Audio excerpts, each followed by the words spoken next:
Hey guys, what's up? Okay, so when someone says summer clothing, what comes in your mind? For me, it's strappy dresses, sleeveless dresses, crop tops, or even shorts.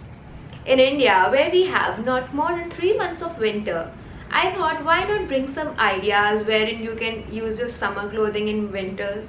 Because we guys spend so much on our summer clothing, right? So why not put it to some good use?